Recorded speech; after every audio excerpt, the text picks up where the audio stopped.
Viral గా మారాయి. ప్రస్తుతం ఆర్టీవీ స్టూడియోకి అందుబాటులోకి వచ్చారు. వారితో మాట్లాడదాం. ఫస్ట్లో ఇద్దరికి కూడా ఎలా జరిగిన వివాహం ఏమనిపిస్తోంది? వర్షిని ఫస్ట్ నీ నుంచి ఒపీనియన్ కావాలి. ఎలా జరిగిన వివాహం? మ్యారేజ్ అయితే చాలా ఘనంగా జరిగిందండి. చాలా హ్యాపీ. మా గురుగారి పర్మిషన్ తో జరిగింది కాబట్టి మీరు చూసారు కదా వీడియోస్ లో కూడా ఎంతో చక్కగా జరిగింది. హిందూ సాంప్రదాయంలో చక్కగా చాలా హ్యాపీగా ఉన్నాం. ఓకే. అలాగే నైట్ కూడా ఒక భజన టైప్ లో అంటే ఒక మినీ రిసెప్షన్ లో పాటలు వాళ్ళని డాన్స్ వాళ్ళని పిలిపించి ఒక చిన్న కార్యక్రమం కూడా చేస్తారు. ఆ వీడియో మీకు పెడతాము. మార్నింగ్ పెట్టాలనుకున్నాము, ఇప్పుడు పెడతాము. అంటే ఫస్ట్ నాకు ఒక డౌట్ ఉంది ఇక్కడ. నిన్నటి వరకు అంటే మా అందరికి మీరు అఫీషియల్ గా మ్యారేజ్ చేసుకున్నారని తెలియదు. ఒక 2 రోజుల క్రితం అఫీషియల్ గా మ్యారేజ్ చేసుకుని అనౌన్స్ చేశారు. నేను ఆల్రెడీ వీడియోలో చూసాం కదా. ఇప్పటి వరకు మేము వర్షిని అన్నాము, వర్షిని అమ్మ అన్నాము. ఇప్పుడు ఏం పిలవాలి మరి? వర్షిని అనే పిలవండి. అవునా? అంటే వర్షిని డాక్టర్ ఆఫ్ కోటయ్య.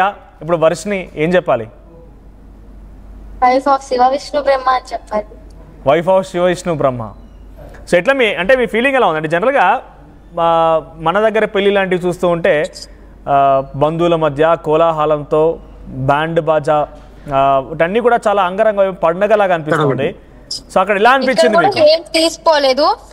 కొంతమంది భక్తులు, చాలా మంది భక్తులు వచ్చారు. అలాగే మాకు తెలిసిన రిలేటివ్స్ కొంతమంది, అంటే అమ్మకి సంబంధించిన రిలేటివ్స్ వాళ్ళందరూ వచ్చారు. గురువు గారు వచ్చారు.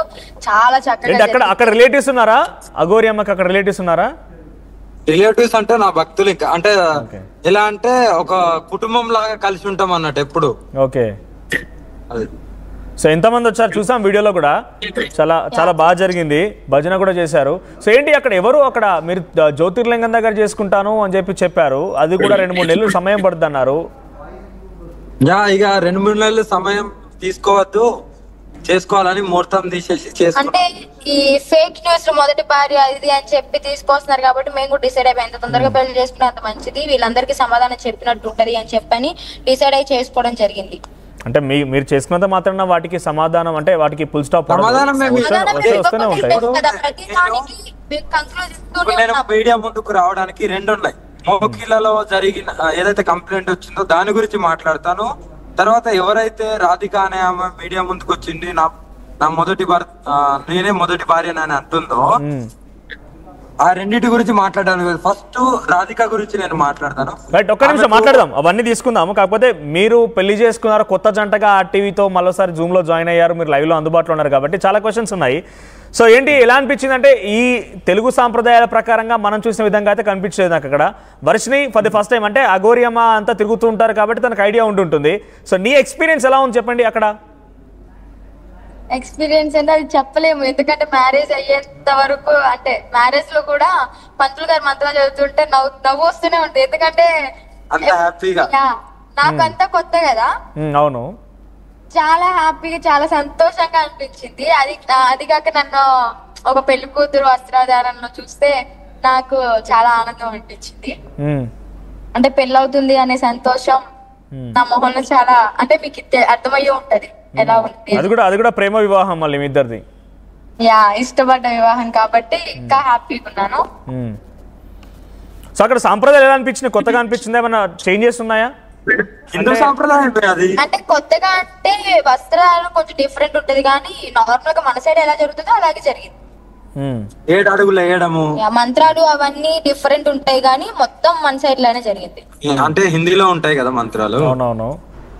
సో అక్కడ ఏంటి అంటే మీరు 2 నెలల సమయం తీసుకుంటాం అనుకున్నారు. సరే, కొన్ని మీ పైన వచ్చిన ఆరోపణల విషయంలో చేసుకోవాలనుకున్నారు.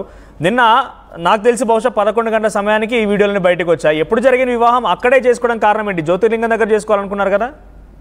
కాళీమాత సమక్షంలో చేపించాలి అని మా గురువు గారు చెప్పారు. అందుకే గురువు గారు ఉన్నారు, 2-3 గురువులు ఉన్నారు. కాళీమాత ఆశీస్సులతో అమ్మవారి దగ్గరనే చేసుకున్నాం. ఇంకా అది కాక శివయ్య రోజే సోమవారం పూట చేసుకున్నాం. అన్నిటిని నిర్ణయించుకొని చేసుకోవడం జరిగింది. ఓకే. చుట్టూ చాలా మంది ఇక్కడ విజువల్స్ లో కనబడుతున్నారు. వారంతా ఎవరు? అంటే మీతో పాటు సాధన చేసిన వారు, లేకపోతే మీరు నమ్ముకున్న భక్తులు, వాళ్ళంతా వాళ్ళేనా?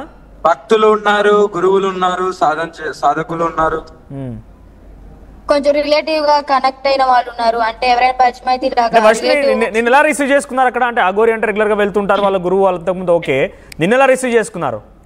చాలా బాగా రిసీవ్ చేసుకున్నారు. అంటే దేనికి తక్కువ లేదండి. ఏదన్నా కావాలన్నా గానీ ఒకరి చేత రప్పించడం అలాగ మర్యాదలన్నీ చాలా బాగా చేశారు. ఎక్కడ మర్యాద అనేది తగ్గలేదు. చాలా బాగా చూసుకున్నారు. వాళ్ళ సొంత కూతురులా చూసుకున్నారు నన్నైతే. సో అక్కడ వస్త్రాలు అవన్నీ అంటే ఇక్కడ బేసిక్గా మన దగ్గర అయితే ఈ తెలుగు సాంప్రదాయ ప్రకారంగా అయితే బంధువులు ఆ కోలాహలము పచ్చని పందిరి చాలా అంగరంగ వైభవంగా 2-3 రోజుల పండగ అదంతా కూడా. సో అక్కడ నువ్వు వెళ్ళిపోవడం ఆ గురుల సమక్షంలో అలా పెళ్లి చేసుకోవడం వాళ్ళ రిసీవింగ్ ఎలా అనిపించింది నీకు? అంటే అఘోరి అమ్మ నిన్ను పెళ్లి చేసుకుంటుందని చెప్పగానే వాళ్ళ ఫీలింగ్ ఏంటి? ఫస్ట్ వాళ్ళు చెప్పిన విషయం ఏంటి మీతో? అంటే ఇద్దరు ఇష్టపడ్డారు కాబట్టి సంతోషంగా ఉండండి మేము కూడా ఒప్పుకుంటాము అని చెప్పని చేయడం జరిగింది. ఎందుకంటే ఇద్దరు ఇష్టపడ్డప్పుడు విడగొట్టడానికి ఎవరికి రైట్స్ లేవు కదా. ఇష్టపడ్డాము అని చెప్పాం కాబట్టి వాళ్ళు కూడా ఓకే మీరు ఇష్టపడ్డారు ఆపడానికి మేమెవరు అని చెప్పని చేశారు దగ్గర. రైట్. మీ తల్లిదండ్రులే ఉండుంటే కాళ్ళు కడిగి కన్యాదానం చేసేవారు. ఇప్పుడు ఆ పాత్ర ఎవరు పోషించారు అక్కడ? అక్కడ వేరే సాధకులు ఉంటే వాళ్ళు చేశారు. అప్పుడు ఏమనిపించింది వర్షం నీకు? చాలా బాగా అనిపించింది అండి. అంటే మీ అమ్మా నాన్న ఉండుంటే అంటే అమ్మా నాన్న ముందు చేసుకోలేదు అని అంటే ఇంత గ్రాండ్ గా చేసుకోలేదు అని బాధ ఏం లేదు. ఎందుకంటే వాళ్ళ ముందు కూడా ఇంట్లో బాగానే చేసుకున్నాము. అంటే మీన్ తాళి కట్టేటప్పుడు అమ్మా నాన్న ముందు ఫోన్